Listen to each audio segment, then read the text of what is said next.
Okay, terrific. So if you're joining us today, hopefully it's on the heels of our session last week. This is our weekly Stop the Procrastinating training that we started at the beginning of October, I think, and we're going all the way to the end of the year.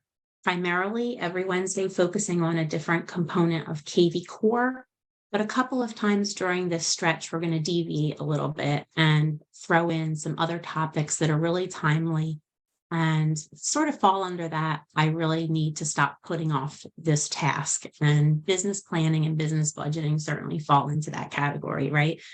We spent a lot of time last week talking about how to put a plan on paper, where to begin, what are the things that you should be looking at.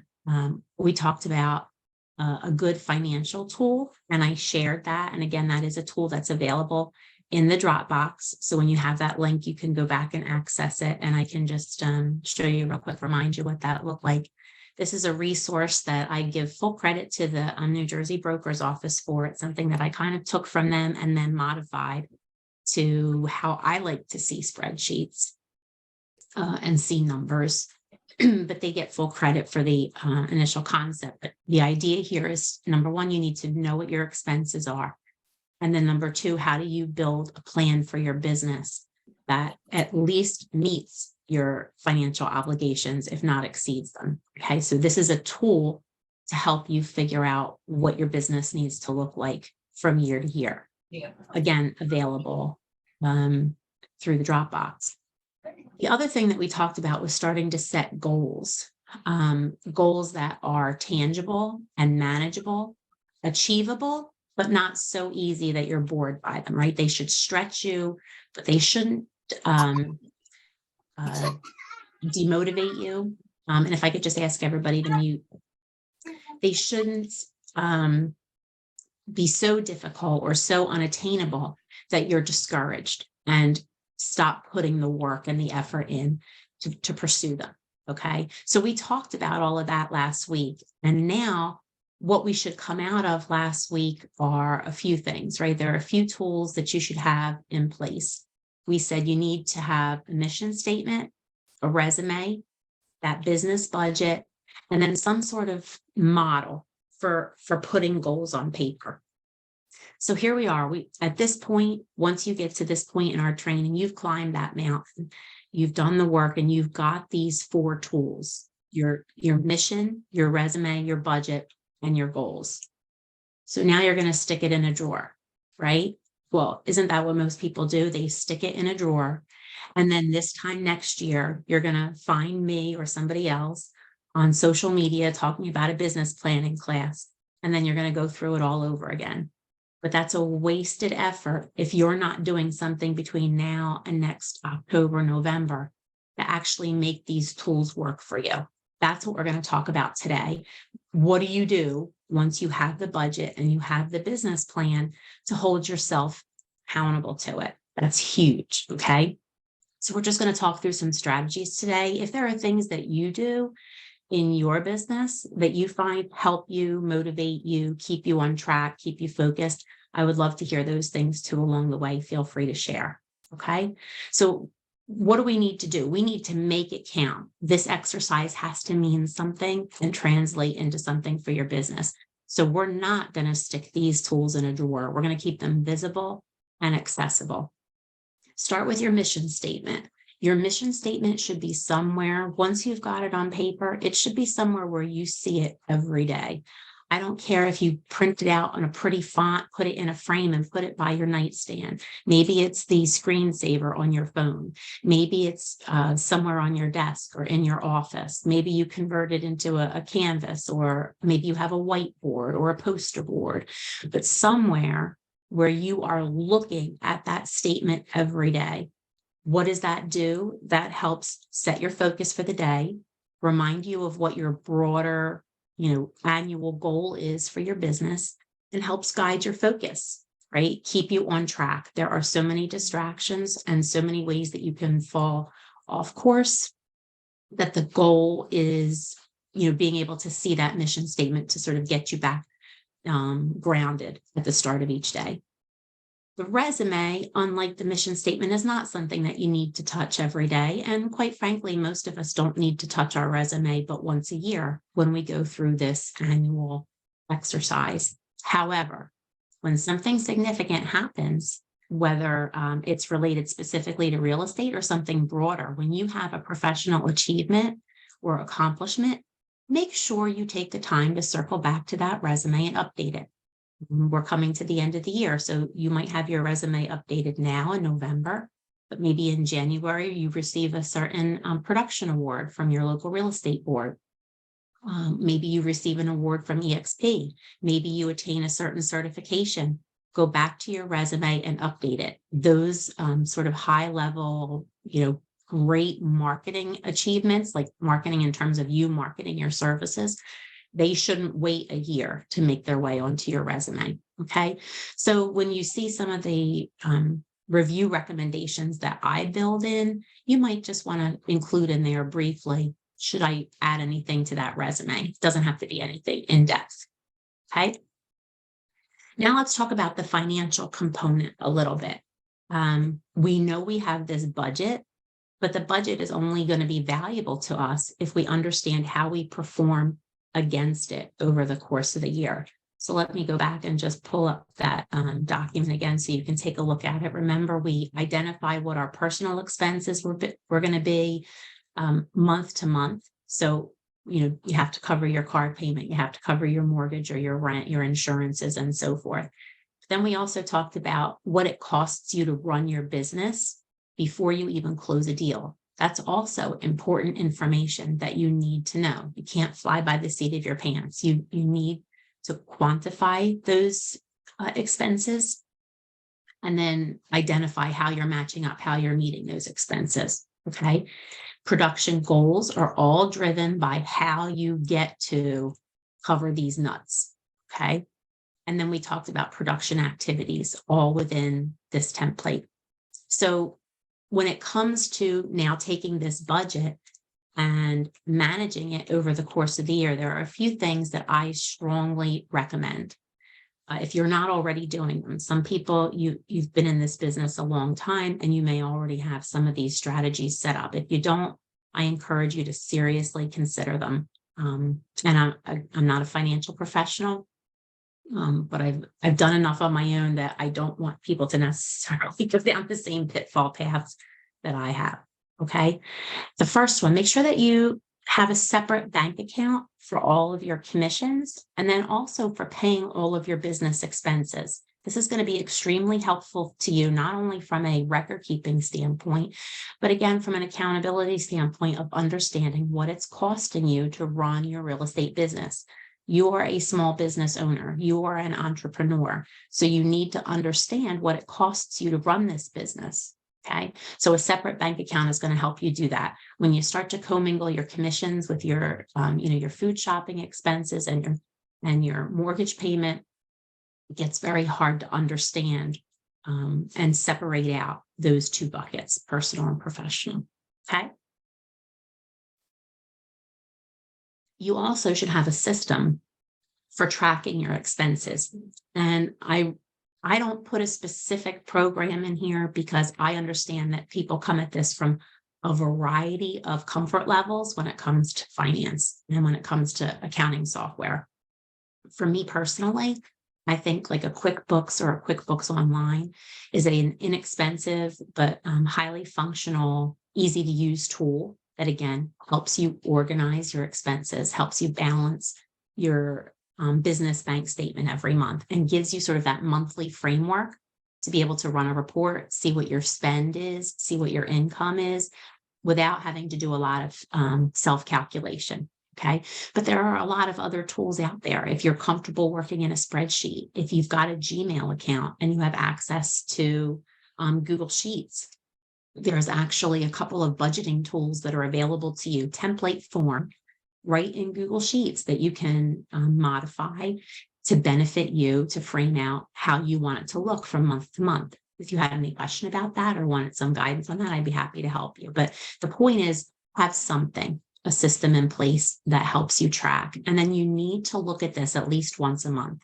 So at least when you're reconciling your monthly bank statement, your business bank statement, look at what your spend is. And then not only is my income covering my expense, but how is my spend matching up against what I budgeted? Are there areas where I've spent less? And that could potentially mean that I could spend more down the road over the course of the year. Are there places where I'm tight or where I'm going over budget? And do I need to rethink and modify? A budget is not a document that is set in stone in permanent ink in November and can't be changed again until next year. If you need to modify or adjust it, do that in real time. Again, the goal here is to build out objectives and achievable goals for you. And if circumstances change over the course of the year, that's okay. This is a working, breathing document, a working, breathing tool for your business. Okay. But it's important that you sit down and look at the numbers. What I encourage you to do, because, when you listen on some of the mastermind calls, they talk constantly about blocking out time for a variety of activities. Looking at your budget and looking at your finances is absolutely one of those things that you need to block out, because if you don't do it, it will fall off your radar. It will become a non-priority, which is not what you want to have. Okay. So block out the time. If it's, the first day of the month, second day of the month, where you go in, pull your bank statement, do your reconciliation and take a look at your numbers, but block out at least an hour, maybe two, for that exercise. Okay. Those are the important things I think initially to talk about with finances. Now let's talk about the last piece, how you're going to build in accountability over the course of your year with your goals. So let me remind you, one of the things that I shared last week, probably my most favorite model, because it's easy and because it's not just easy to follow, it's easy to modify, and it's not so cumbersome that you're overwhelmed by the process and don't even entertain getting your goals on paper. Okay. So the one that I talked about, it's the 1-3-5 method, where you identify one big goal. Okay. And broadly speaking, I said you should at least have 2 or 3 big goals for your overall business. But then for each of those big goals, you're going to come up with 3 focus areas. And then for each of those focus areas, you're going to come up with 5 objectives. Okay. So 1, 3, 5. So one of the examples that we looked at was, okay, if I have a production goal, and not everybody's going to have all production goals. And sometimes you might only have production goals. There's no wrong answer here. But we looked at 2 different scenarios. The first one is a production goal. Let's say you want to increase your gross commission income. So you identify in your big goal what that goal is, and notice, really important, notice that I gave it a quantifier, a measurable a figure, to be able to take a look at where I am in my actual achievement against my goal achievement. Okay, so I've put a number in there, 20%. Increase my GCI, period, end of sentence, is not a measurable goal. Okay, so that's first. Then let's say your 3 focus areas might be working on lead generation, how you're going to leverage your CRM to increase your gross commission income. How can I concentrate in the area of personal development that will translate to that 20% increase? And then how can I build brand awareness? And then in my example, I gave these 5 breakouts, these 5 objectives just under brand awareness. Okay. About, all right, maybe if I want to increase my brand, one of the things that I might do is volunteer my time. I might sponsor a team, but you'll notice in each of these 5 objectives, what's the one common theme? These are things that I can measure. Okay. So volunteering, I have a specific time, 10 hours a month. I can go back at the end of the month when I balance my checkbook and review my expenses and my income. I can go back and also take a look at my calendar to see if I met my 10-hour a month commitment.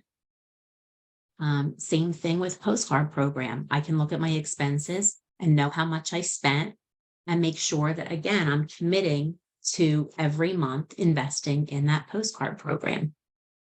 Joining a networking group, that is something you can measure because you either did or you didn't do it. It's not a subjective objective, okay, if you will, if that's even sounds like an oxymoron. So these are measurable, okay? Now let's take a look at the other one just as a refresh. The other example, non-production driven, because now what I want to do is I'm going to take this example and show you where I hold myself accountable to it over the course of 2023. So let's say my non-production objective, my goal is to build coaching into my business. Maybe our focus areas might be to define what that service will look like, to market that service, and then there's got to be a focus area on education. Okay. And last week I mentioned just one of those focus areas, how I might break that out into its 5 objectives. So notice how we're drilling down. We're going to sort of from the large to the medium to the small. But over the course of 2023, we need to take these so-called small objectives and drill down even further and identify to-dos, whether it be on a weekly basis, a monthly basis, or maybe a quarterly basis, if that makes sense, to know that we're gaining traction in each of these areas. So what do I mean by that? I have a worksheet that I like to use, and I can share this in its empty form on the Dropbox so that you have access to it as well, where you will take that goal. You'll put on paper your 3 focus areas, and then notice for each of those 3 focus areas, you have the ability to bullet your 5 objectives. Okay. So going from large to medium to small, giving you some focus. Okay. So let's take that coaching goal that I had, and I want to show you how this should work. I've identified the goal, and going from the PowerPoint last week, you'll see on my goal worksheet that I've gotten even a little bit more specific in these areas. Okay. Again, the more specific you can be, the more you build in measurability, the more more easily you're able to assess whether you are achieving the goal. Okay. So in terms of coaching, I've identified my goal and now my focus areas. So education and training was one. Being able to define my brand was one, and then marketing the service. Okay. So what I've done is I've identified very specifically 5 bullets where I have 5 bullets to achieve on each of these focus areas. Okay. In some cases, in this case, in this particular goal, I'm sharing these are some of the things that I actually personally will build into my 2023. So in some cases, I don't have 5 bullet points yet. This is something new. So for me, a lot of how this document evolves over the course of 2023 will depend on what I learn in the early part of the year through the coaching and training that I'm entertaining. Okay. So again, a working, breathing document. But now what you're going to do at the same time that you are looking at your expenses, you're reconciling your account, determining where you are with your finances, build in time to understand your monthly to-do list here. Okay. And that's where I will start. This is just an example. You want to put on paper. And for me, on paper literally means on paper, physically. I like to have touchable, viewable. I'm visual, so I need to see it. And then I also like to touch. I understand that about myself. So for me, when I take a look at my goals and my monthly worksheets, they're going to be printed out in a binder where I can pull it out once a month. Again, every month when I go through my sort of monthly business review. Okay. For you, you might like to keep everything paperless, on your laptop, on your iPad, even on your phone. Or you might want to leverage some sort of software platform. But the important thing is identify how you are going to write down, how you're going to continue to drill down from those large, medium, and small level objectives to the next step, which is going to be your monthly to-do list.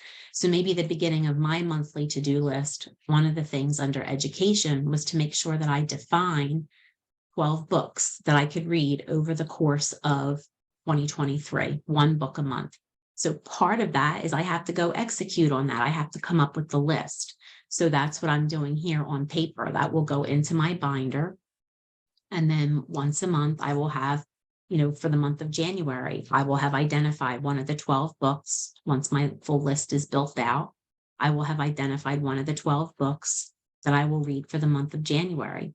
And then in addition to that, not only is it just about reading the book, but it's about maybe writing down what did I take away from the book and what might I incorporate into my business in real time that's beneficial and impactful and meaningful to what I do and how I feel accomplished from day to day. Okay.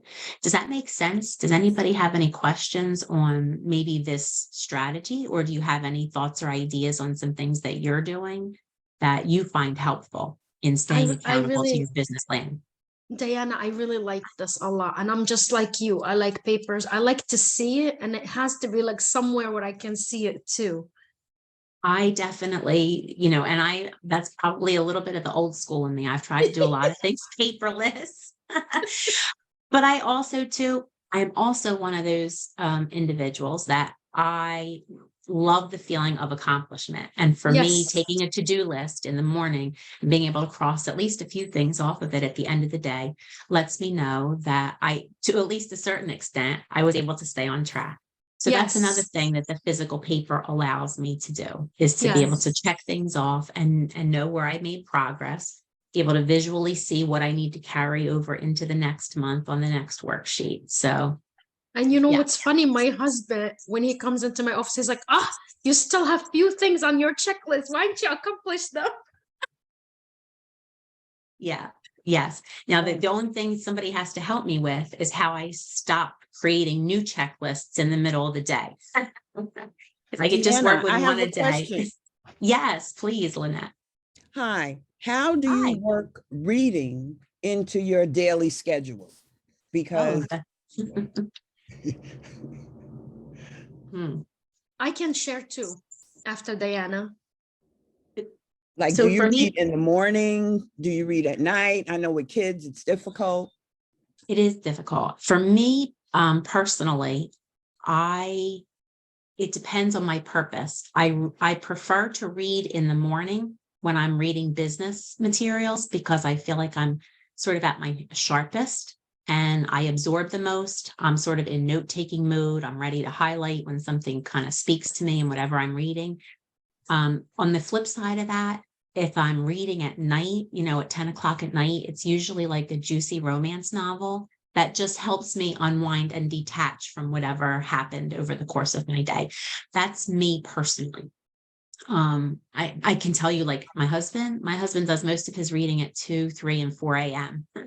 So, but that's where he absorbs the most and, feels like he doesn't have the distractions that interfere with him being able to absorb that information. So I think it's just like with a lot of what we discussed so far, Lynette, it's knowing yourself and then building, if reading is going to be a part of your, if education and personal development is a goal of yours, then figure that time in, understand how you best, receive information, when you best receive information, and then plan that into your day. If reading is not something that you enjoy doing, then maybe you don't pursue reading as an objective under your goal of education. Maybe you pursue video content, and that's about going out and finding multiple resources, probably on the internet, where you can either listen to podcasts, on the radio, or you can get information that way. So I think it's most important about knowing who you are and how you best receive the information to figure how you want to factor it in. How about you, Sarah? What were you going to say? I have a morning prayer that I have to perform every morning at 5:30 in the morning. It's like about half an hour. So right after I'm done praying, I read from 6 to 6:30 or 6 to 7. And the only reason why I pick that time is because the house is so quiet. Even the cat is sleeping. That's And great. So again, you know how your day begins, and you know for you that it's that quiet space in the morning where you're best positioned to be able to read and get something out of what you're reading instead of just going through the motions. So good, very good. Does that help you, Lynette? Does that give you some No, idea? absolutely, because I like to do stuff when the sun is shining, when I can open up the books. And but at the same time, I find that what I read before I go to sleep, I absorb in a different way. I don't know if that makes any sense. It does. It does, because and let me ask you a question. Do you absorb it in a way that you feel like you're living what you read all night long? Are you able to fall into a restful sleep after you've done, like for me, I'll read, that romance novel, and then suddenly I might have a dream that I'm on the same beach I was reading about a couple of hours earlier. So, for me personally, that's the challenge of not reading professional materials before I go to bed, because my brain needs to shut off for me. And Oh, restful if I'm, sleep, what is that? yeah, Who does that? I'm fooling myself. I've still got young boys at home. So yeah, I'm fooling myself on what that is. But I do feel like I struggle to settle my brain if I put myself into that sort of brainstorming business mode at 10 o'clock at night. Okay, thank you. Yeah, you're 100%. welcome. I agree with you, Dana, 100%. Yeah. All right, good. Does anybody, excuse me, does anybody have any other questions or comments or thoughts about any of, these sort of ideas or thoughts that we've laid out so far? Any strategies too that you might want to share that work for you? Okay. All right, good. So, excuse me. So we talked about finances. Let's just circle back then. So with this last part, again, I make the tools available, but figure out and block out the time every month, at least quarterly. If you're only going to review your budget and your goals quarterly, then give yourself a half day block once a quarter. So that's 4 hours of time to review where you stand in working towards your financial and goal setting achievements.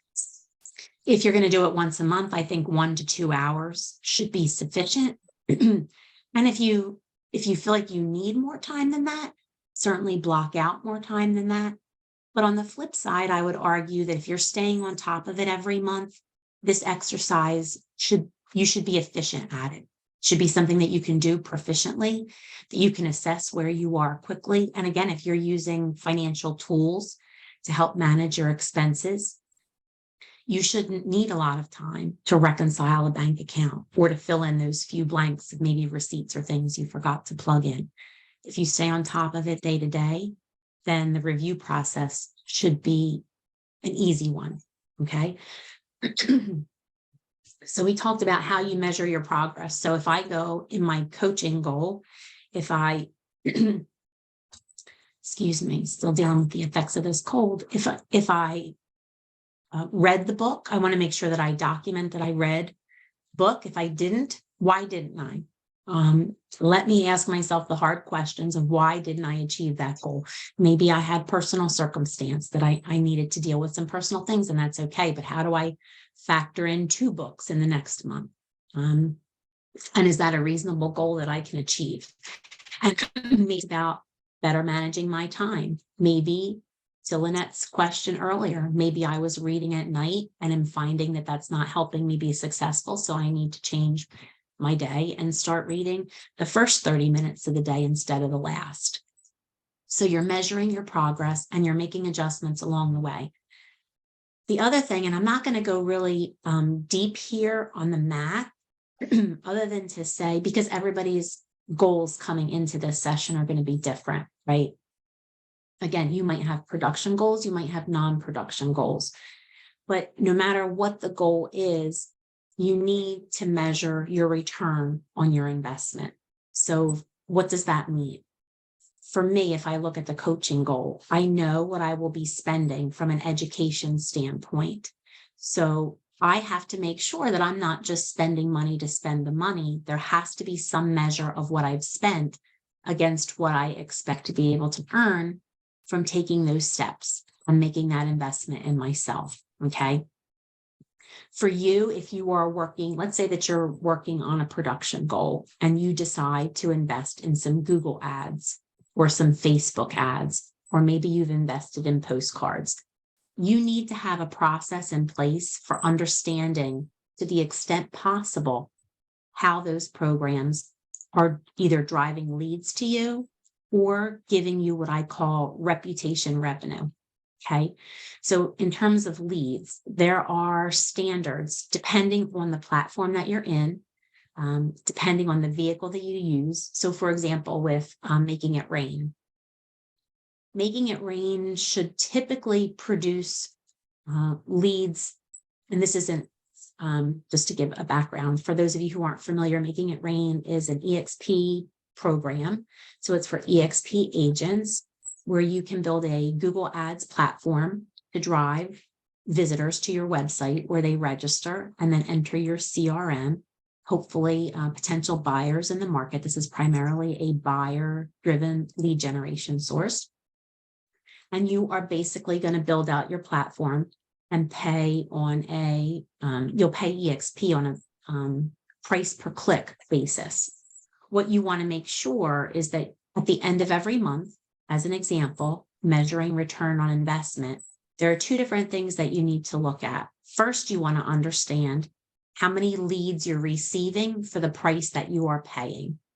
That particular program, you should typically be somewhere in the $14 to $16 range. Okay, so you should be getting, if I received, let's just do some math. Let's say I received 10 leads over the course of a month. I'm an individual agent participating in this program and I received 10 leads.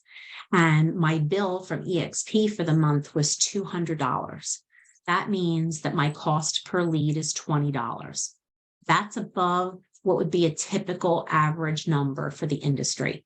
And I'm not here to be able to tell you every average and every formula that you should know, but this is information that's pretty easily accessible on the internet.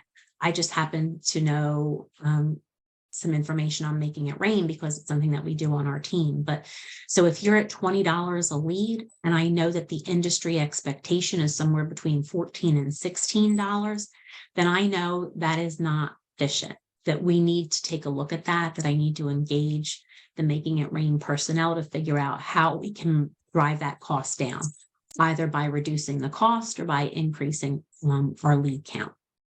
That's something that you should be doing on a regular basis. That's looking at your return on investment. The other piece of that is not just how many leads I'm getting in that program for the spend that I have every month, but what is your conversion rate? It's one thing to get a lead. So my first goal is to say, let's get that 10 leads a month.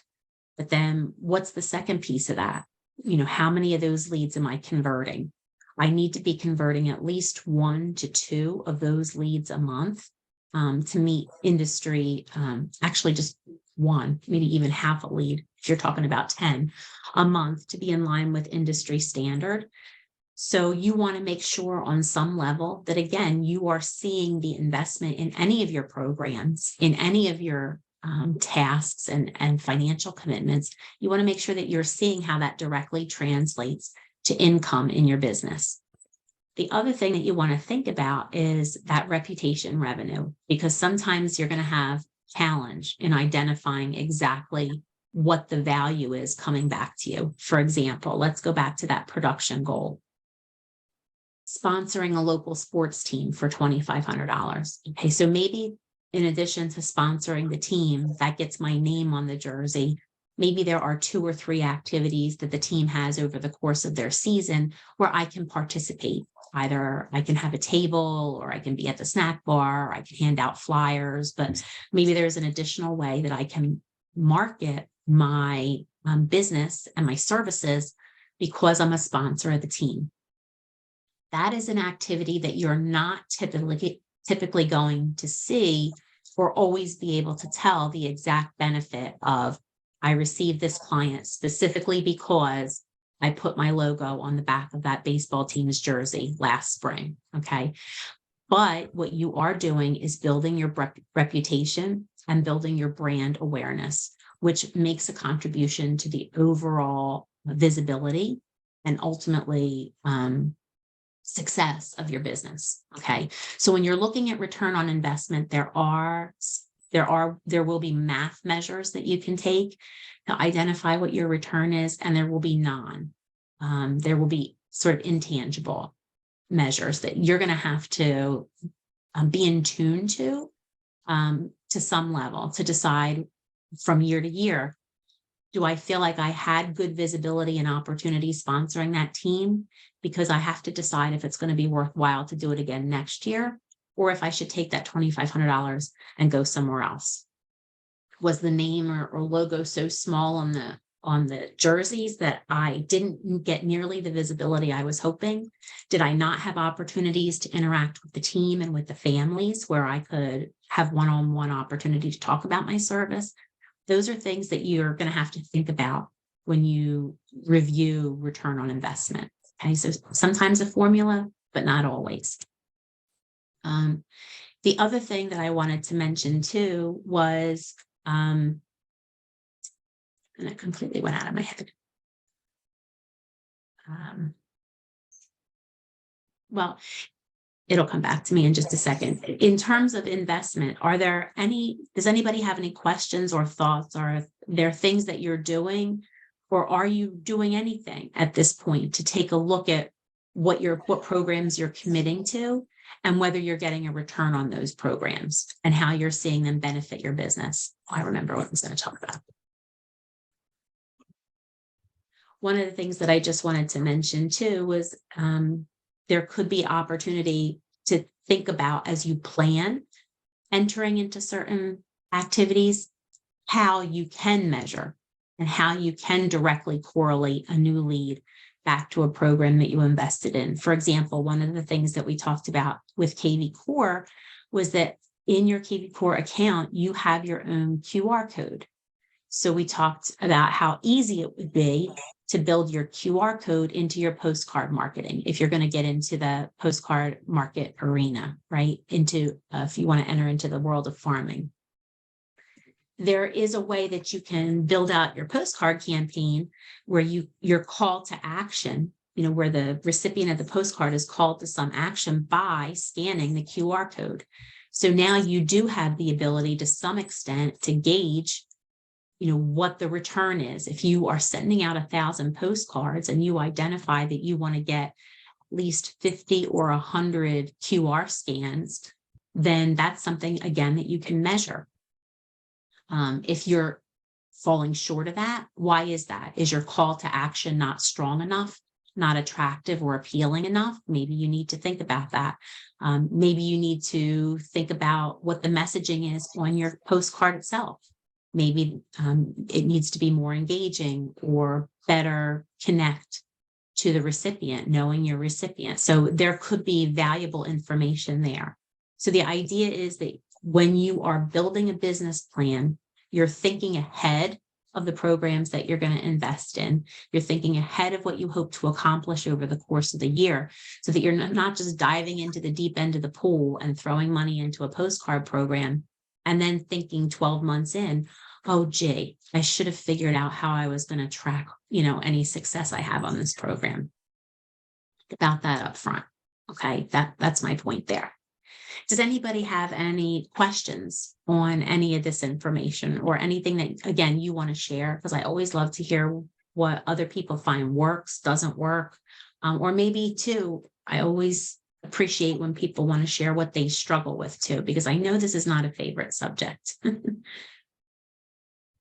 Yeah. Okay. Well, this is an easy one this week. This is, the last several weeks, we've been going pretty long with some of our KV Core training. So this is an opportunity to take what we first talked about last week about getting these tools on paper in place, and then now setting a plan going into 2023, building time into your schedule to hold yourself accountable to what you want to accomplish over the course of the year. Okay. I'll make the information and the tools available on the Dropbox. I encourage you to go back and complete this exercise because, again, you are a small business owner, you're an entrepreneur, and this is about you knowing your business. Okay. When we convene next Wednesday, 10 o'clock, we are going back to KV Core. So you might want to take a nap with the extra time you got today to be ready for that.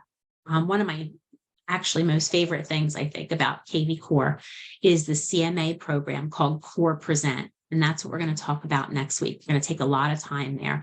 And we're even going to spend time talking about how you can take that CMA product and build it into a really robust listing presentation as well. So some great technology there that so few people are leveraging. So get ready for that. That'll be next Wednesday. If you have any questions, if you need to be added to the email distribution, drop your email into the chat. Otherwise, you'll get a message from me later today letting you know that all of these new items are available on the Dropbox link. Okay. Thank you so much, Diana. Thank you. Thank you so much. Everybody have a great rest of the day, a great rest of the week. Thank Thank you. you. Have a great day. Thank you. You too. Bye-bye.